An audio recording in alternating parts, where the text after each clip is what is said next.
This is Dream Space from Factory International with me, Gemma Kearney. I'm an art lover and broadcaster, and for as long as I can remember, I've always been interested in how the power of our imaginations can help us dream up new worlds for ourselves. In every episode, we're inviting a special guest to take over our minds, our imaginations, our dream space with whatever they want, creating their perfect lineup of art, music, inspiration, and hopefully much, much more.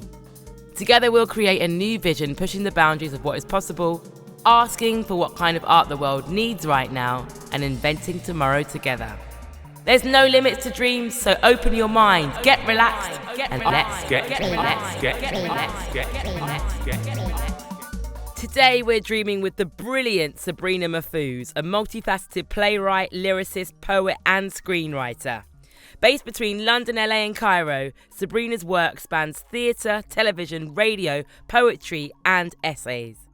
Her work explores the intricacies of her British, Egyptian and Guyanese heritage, as well as class, social inequality and so much more. For Factory International's first official opening show, she's bringing her storytelling prowess to a world-first dance adaptation of the sci-fi classic The Matrix. The show is called Free Your Mind, something that really aligns with what we're doing here on Dream Space and promises to reconfigure your mind, body and spirit. Sabrina, it is nice to be in your dreams. Always. I mean, your outfits have been in my dreams for years. So, now it's you, the whole you. Amazing. And maybe that can be the beginnings. Like, here we are in a dream space and you get to curate what that does look like, what it feels like for any visitors. What should we be wearing in your space? Oh my goodness. I feel really strongly about everybody wearing their dream outfits as much as possible and to not wait for this special occasion or this particular time that's going to come around that potentially never does. It's an old saying, don't wait for your Sunday best or something. But I do think that people still do that quite a lot. And I understand why, if you really want to wear a ball gown and you don't want to wear it bowling, that's understandable. But I think just making sure that in my dream space, everybody is wearing exactly what they feel like that day. And if that is a gown, that's fine. And if it is jogging bottoms and trainers and a sweat top, that's also fine.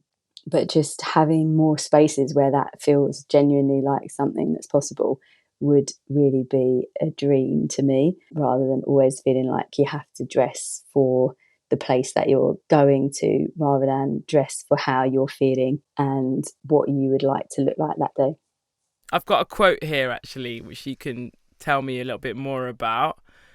Allegedly, someone had the audacity to say this to Sabrina once.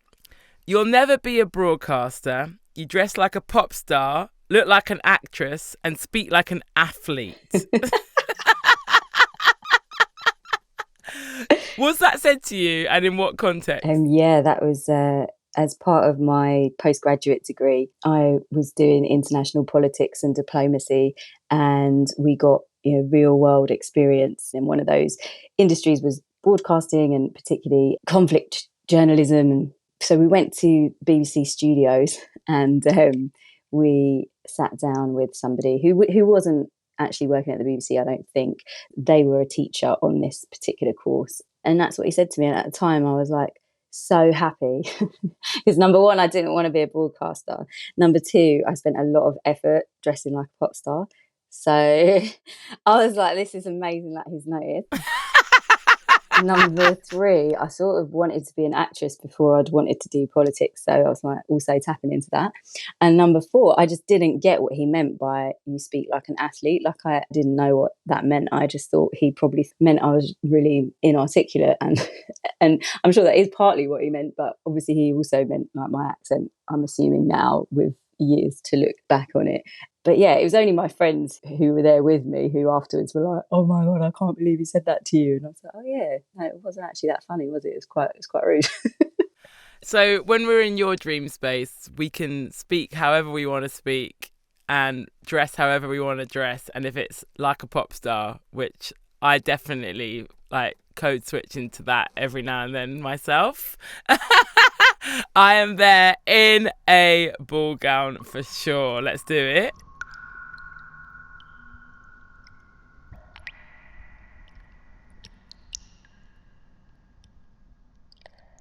What kind of atmosphere will be initially in our space? Is there a particular smell, a colour, a theme, a vibe? Like when I get there, what can I expect to see? I don't have a one dream, many dreams.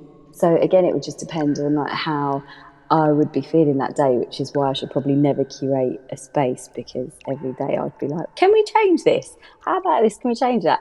My dream would be for there to be multiple options within the space, and that you kind of either choose or you don't get to choose. I'm not exactly sure how I feel about choice and the dream aspect of choice. I just kind of want to be given something amazing rather than having to choose and then be left worrying about whether I've made the right choice or not. One thing would be a very pastel, like pinks, lilacs, aquas with like nice sagey scents. And then another one, depending on how it be, would just be like neon. Everything's just neon and like big bassy beats just everywhere. And I don't know about smell for that one, but probably like Lynxy, all like nostalgic, you know. That would be, you know the age group of people who'd be going into that one. And then I guess I also like really deep dark colours as well, that with like dark wood and things for like more of a relaxing sandalwood kind of vibe. Well, we can have different sections. Okay, all right, let's do that. It can be like a nightclub in the sense that we can have rooms that when we go into them, we kind of know what we might get. Is there anything on the walls? Do you exhibit in this room? Yeah, maybe people can just go and put something up on the wall. I don't know if you've seen, there was a show called Rain Dogs that was on a few weeks ago, and one of the scenes, they take one of the characters' paintings and they go and like stick it on the wall at the gallery. And I really love that. I mean, I quite like that sense of people going and putting what they consider to be wall-worthy on the wall next to other things that other people once upon a time have decided are wall-worthy. So yeah, maybe it's kind of bring your own fine art space. I like this.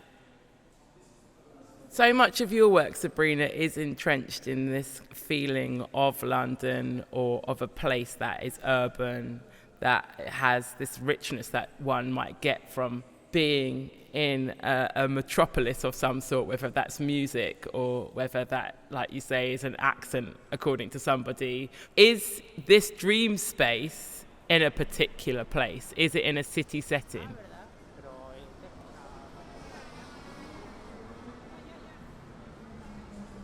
Well, when I was originally thinking of this dream space, I kind of, because I was thinking of space, it immediately went to somewhere that wasn't a city or was on the outskirts of a city, because even though I grew up in cities, that was at a time when there was still a lot of space, in that you didn't have to go very far to find a little piece of like forest, or you'd go to a nightclub and it was an absolutely huge cavernous warehouse where, even though you might be all sardined up one minute, you could just go and have this huge space to yourself the next minute and look up and kind of feel that you were in a church or any of those kind of large monumental buildings.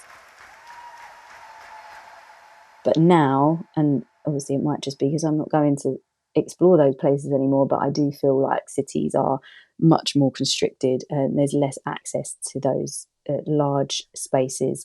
Unless, I guess, maybe if you're a sports fan, you can kind of access that, but I'm not, so I don't. But yeah, so I was thinking kind of outskirts or countryside, but I was also thinking about this nostalgic wave that's sort of taken over everything at the moment, and how like I'm definitely getting carried along with it as well, and like loving the sort of early to late 90s nostalgia that's sweeping the cultural spaces. Oh, I don't care where we are, if someone can recreate like a late 90s world. I saw somebody went viral for having like literally every single thing from 1996 in their house. They'd just collected everything. And it was amazing because it's childhood, so it is long ago, but it also isn't like that long ago, but it's so retro and everything's so completely different that I was thinking I'd love to just step into something that was really well curated and genuinely felt like the 90s rather than like looking at the 90s from now.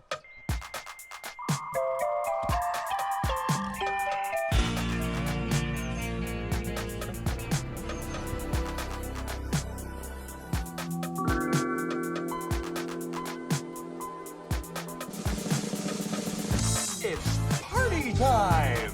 P-A-R-T. Why?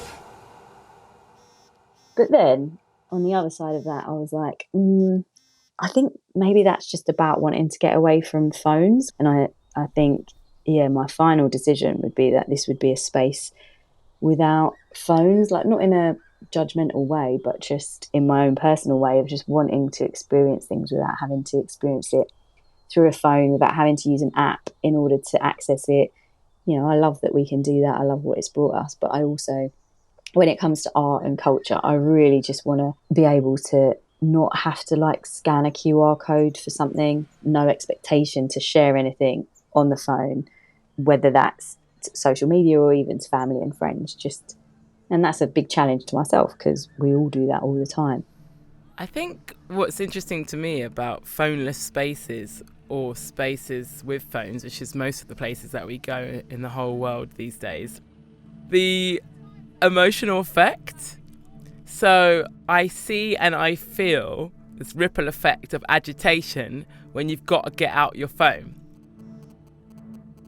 I see it in an airport, I see it at museums, and I can feel it. And we're all just super tense. Like if I go into the pub and somebody's asking me to scan a QR code to order my food and drink, I just don't really want to be there. So there's an emotional effect to phone spaces versus phoneless spaces, which are so rare. But I love to see people unfurl in spaces where they don't have to use their phone. Yeah, I mean, the problem with being a Luddite with those things is, I don't know if you have this problem, but I have got storage spaces in basically everywhere that I've ever lived. I've just got storage spaces around the world because I'm keeping those tickets, like you said, and I just end up with these massive plastic boxes filled with theatre tickets that what the hell am I going to do with them? Who knows? Nobody knows. But I have now paid for a space in which to keep those tickets. So yeah, it's got to be a bit of a balance somewhere. I'm trying to embrace like both sides. Yeah. Of course there is. And I am probably a slight hoarder at the same time as a Luddite. Yeah. Well, I think that's part of that nostalgia that I was talking about, of wanting to walk into an exhibition space that didn't feel like an exhibition space. It just felt like a recreated kind of mid to late 90s space, because I think that there was an ability to access the internet. There was the ability to have a mobile phone, but it just, it was that last frontier before it all kind of became totally subsumed within that. And also, that was childhood. So I don't know, it might just be attached to that nostalgia too. But it did feel like that was the last time when a balance of some sort was possible. Although I remember that blue line, connecting to the internet. So I'm not saying that I miss that particularly. Like, waiting 25 minutes to get Ask Jeeves to come up with an answer. That was not the one. But yeah, trying to get the best of both worlds and seeing what we can do.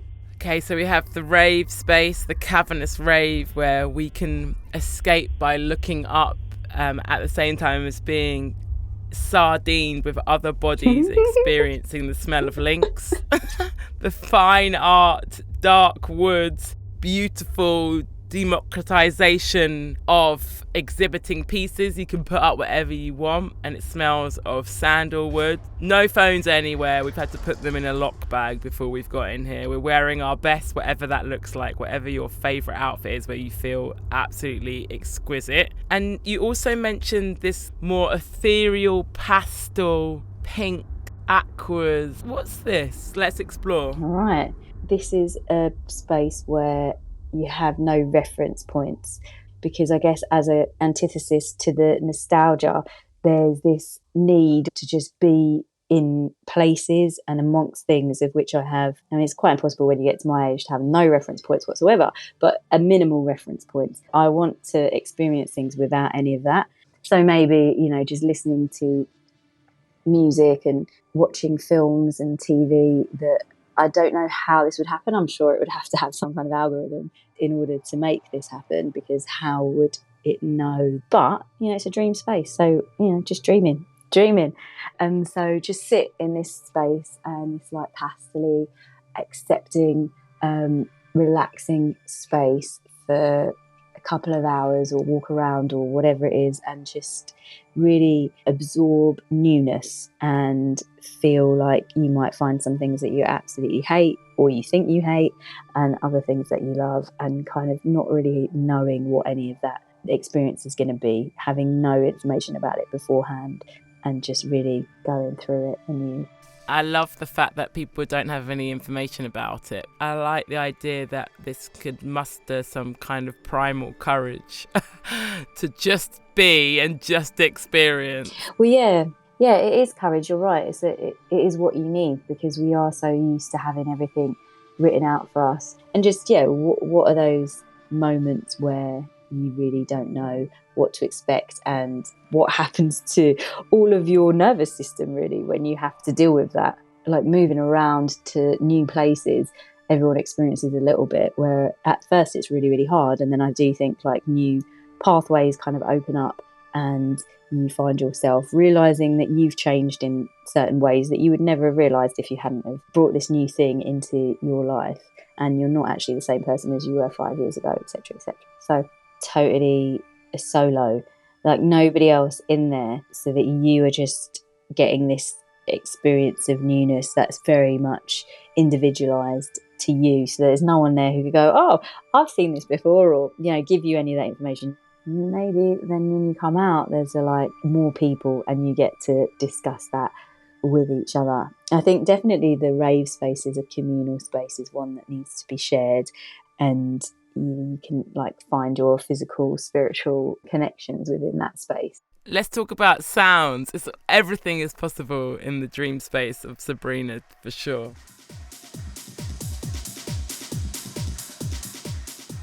In our rave, neon, big space, what can we hear? Oh, well, yeah, this is where I'm really unimaginative, because I am completely stuck in 1996 to 2002.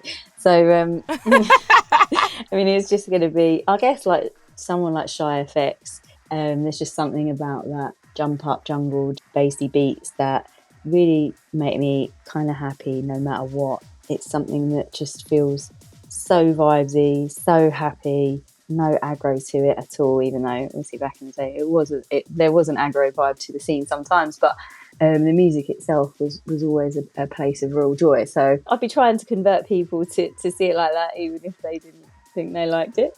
It's such a unique sound, isn't it, jungle?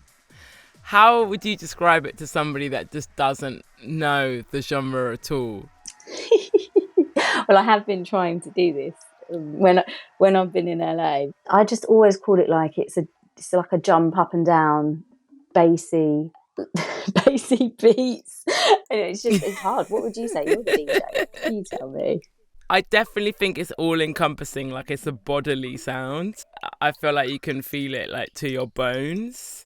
And I think there are certain music beats and sounds there where we're actually able to stomp it out, and I'd say jungle is probably one of them genres. Definitely. And I do think that I don't know, it does seem like sound and healing, and like the physicality of the body and how it needs to respond to sound has got more things involved. Even if it wasn't jungle, I'm going to say that I would want all the music to be bodily felt, because I like the way that you put that, body music. Can you imagine any performances happening? Is there anybody that you would like to actually commission? You've mentioned Shy FX. I feel like he gets a slot on the lineup. Is there anyone else? I mean, there's so many people that I like, but I always feel like, you're leaving somebody out, you're doing something. So there's something about having a dream space that doesn't need any curation. There's kind of a dream for me, and I have no idea how there would end up being performers there. But as soon as this is a dream space, I'd like them to appear without my need to curate them, and for them to be not necessarily the ones that I would have thought of. I do like melding things together, though. I got quite electrified when I saw TV plays happening again during the pandemic because you couldn't go to the theatre. So I really loved that. And I just thought, oh, why don't we have like that more, like bringing together the forms and moulding and clashing like what we know as form. Oh, yeah, definitely. I mean, the NT Live, National Theatre Live recordings of plays are like some of the best plays I've ever seen, sitting in the cinema and watching the actors' faces close up for 2.5 hours, and it just really speeding by, and kind of realising that my seats are always like so high up in a theatre that I've never actually seen an actor's face with that much detail in a play, and like it's incredible. Oh my god, they're actually crying, and all of that stuff. And I saw Inuit Ellen's Barbershop Chronicles on a VR headset, which was something that they were experimenting with for a while, and it was unbelievable, like such a immersive theatre experience, but just sitting at home, like able to go and get a drink or whatever whenever you want. And it really, really was great. And I'm not sure what happened with that. I kind of feel like everything's like surging forward with VR and stuff in a way that's kind of leaving behind the way that it can be used with what we already have, just experiencing the older forms in new ways. So I hope that at some point that kind of comes back around when everybody stopped like swimming in aquariums. You can't dilute the art form and power of live theatre, but you can take it to other spaces, I think, which is what's so exciting about that. Yeah, definitely. Yeah, and it's just a different experience, and sometimes it just depends on what's going on in life. Like sometimes live things aren't always the best for people. Sometimes you do need to hear a story and you need to hear someone say it, and you don't want to sit around 200 other people whilst it happens, and sometimes you absolutely have to, otherwise you're not going to hear that story properly. Let's keep moving through your dream. What else might we find? I have a little idea, but I don't know if you're going to like it. Tell me, go for it. You mentioned that you have storage spaces all around the world. Yes. With your stuff, right? Nostalgic things that might not mean anything to anybody else. But in terms of archiving, this is a dream and we have limitless space. Mm-hmm. And we have some really defined, lovely rooms that we're moving through. Why could we not display some of your journey? Like, I would love to see what different pieces of art you've seen around the world. Like, what have you experienced, somewhere that I've never been?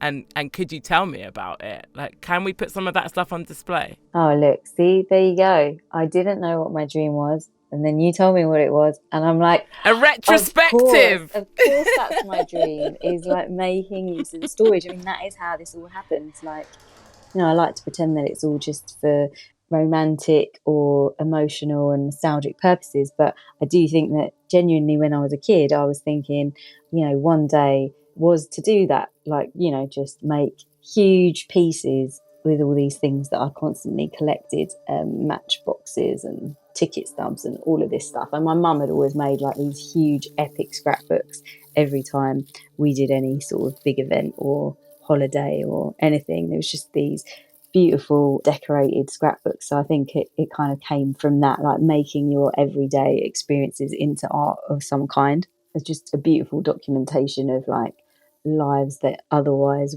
would not be commented upon.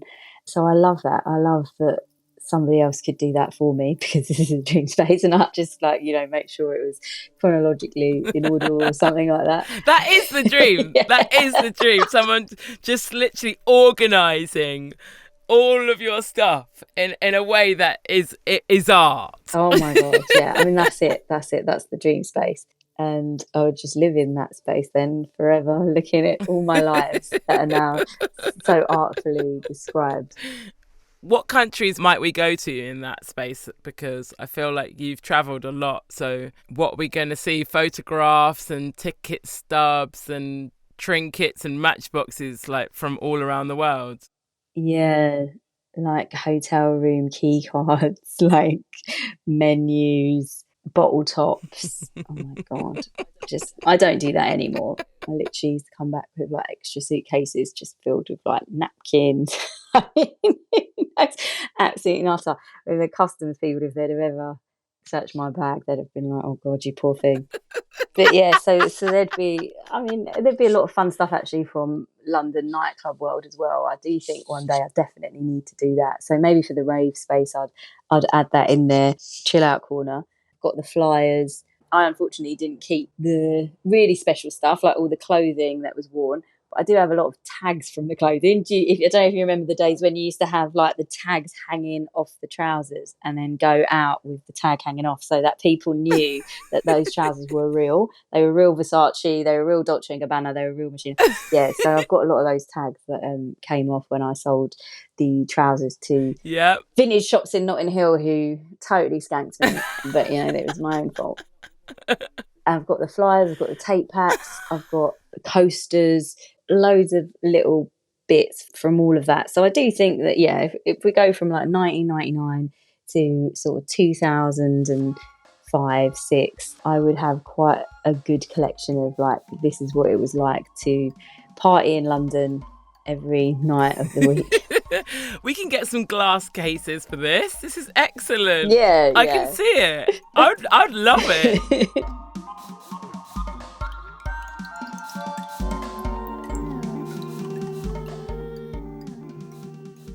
And would you implement anything that actually is nurturing within that? Like, do you look back? Like, you do talk about the fact that you partied a lot, you've travelled a lot, you've done a lot of amazing things, and you're still like really young. There's so much more to come. It's really exciting.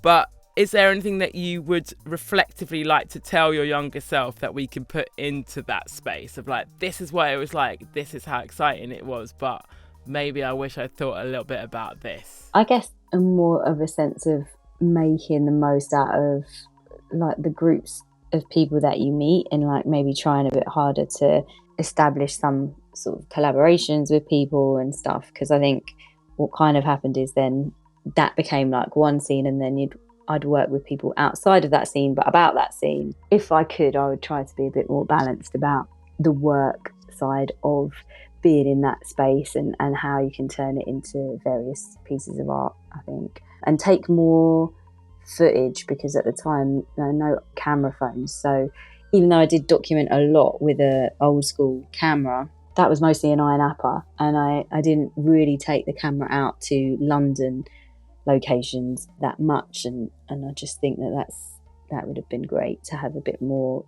photography, a few more videos from that era. So maybe in the rave space that smells of links, and the chill out area where we have your retrospective of flyers and like all sorts of brilliant, beautiful, worldly bric-a-brac from partying to traveling. We have a photographer, because there's no phones. A really good photographer can like follow you and your crew around and just take loads of incredible pictures where you look fantastic because you're in your best outfit anyway. And then you get them at the end of the evening or the end of the experience. Nice. Yes, I like that. I like this space. Oh, me too. One of the sort of political things that we would need in the space is around, pay and time expectations, because I think with all of this beautiful art curation and experience, it's just, we still haven't figured it out. Like, I know some places are trying the universal basic income as a way to look at like if that helps, but there's just so many hours expected of you. It's really, really, and not just expected of you, you expect of yourself in order to achieve what you're trying to achieve. And that's not just making art, that's it's just so constant, and everybody's living on such a small amount of money and not getting a huge amount of reward in any other way in terms of like benefits or holiday pay or anything like that. So I think having something, some group of people in this dream space that are like really experimenting with what could work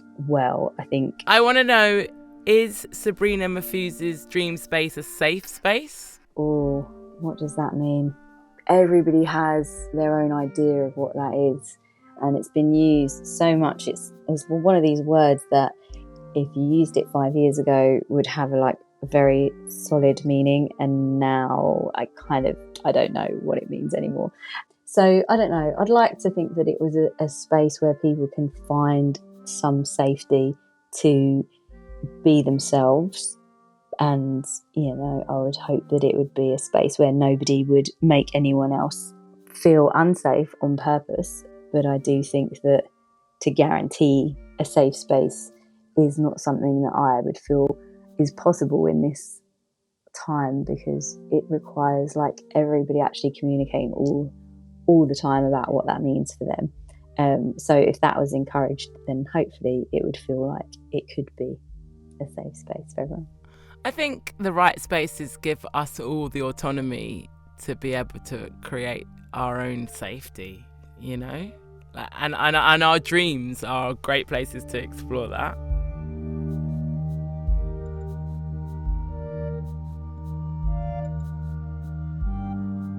How would you like people to go away feeling? We are leaving this incredible triple room extravaganza. We've learnt so much about you. It's been so nice. We feel different from being in the pastel liminal space. We feel good. It's been cool. But is there a specific thing that I can take away?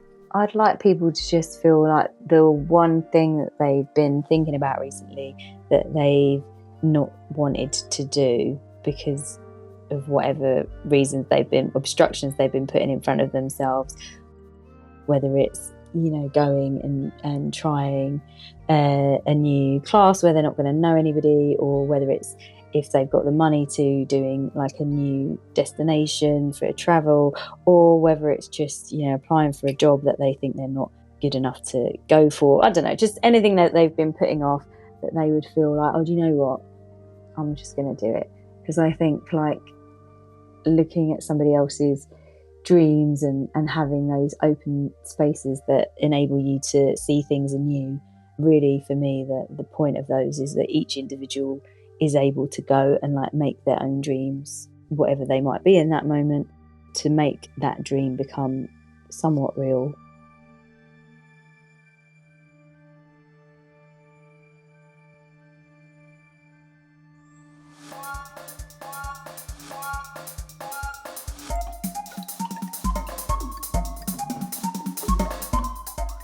I'm Gemma Kearney, and you've been listening to Dream Space from Factory International. Today you heard Sabrina's vision, and you can join us next time as our next guest takes us on a journey around their dream space. If you enjoy this episode, make sure that you like and subscribe it, share it with your friends. Your support really does mean a lot. And if you can't wait until the next one, then head to Factory International's website to find more exciting artistic content on Factory Plus. Dream Space was hosted by me, Gemma Kearney, and the series is produced by Katie Callan and Tess Davidson, with sound design by Femi Oriogun Williams and theme music by Carmel Snickerskill. The executive producer is Dan Jackson, and it is a reduced listening production for Factory International, curated by Scott Smith and Alex Mannion-Jones. Goodbye. Keep dreaming, keep dreaming, keep